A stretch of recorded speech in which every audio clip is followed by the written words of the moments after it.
Donc ce sont des réels témoignages. C'est ce que j'apprécie, c'est que ça reste quand même assez réaliste. C'est des choses qui peuvent nous arriver.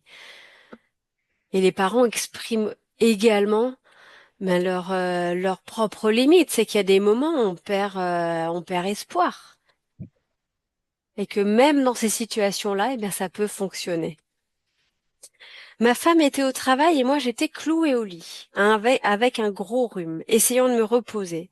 Pendant un certain temps, les garçons, 4 ans et 6 ans, ont joué merveilleusement bien. Puis soudainement, une dispute a éclaté.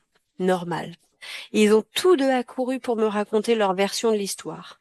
Je me sentais trop mal pour les écouter.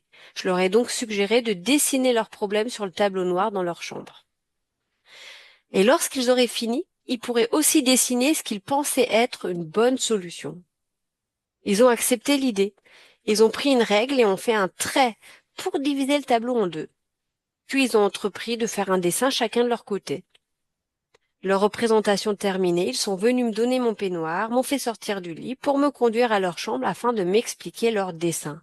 Évidemment, ils n'étaient plus en colère. À un moment, au cours du processus, ils avaient fait la paix. Une autre porte d'entrée que je trouve assez intéressante. Donc c'était dessiner Eh bien, ils ont dessiné je vous le propose de problème et la dessiner solution. chacun votre problème sur une partie du tableau ou Mhm. ailleurs, hein, et vous essayez aussi de dessiner la solution. Que le problème, il disparaît en fait. Il n'y a plus de problème, c'est ça. Eh Ils n'ont pas montré bien, le problème. alors il ne disparaît pas. C'est que le problème, au lieu d'être exprimé en termes de colère et de frustration, il va être réfléchi. On va activer la zone du cerveau qui mobilise le raisonnement. Parce que si on doit déjà essayer de mettre un problème en dessin, alors leur dessin, il va être très simplifié, hein, 4 et 6 ans.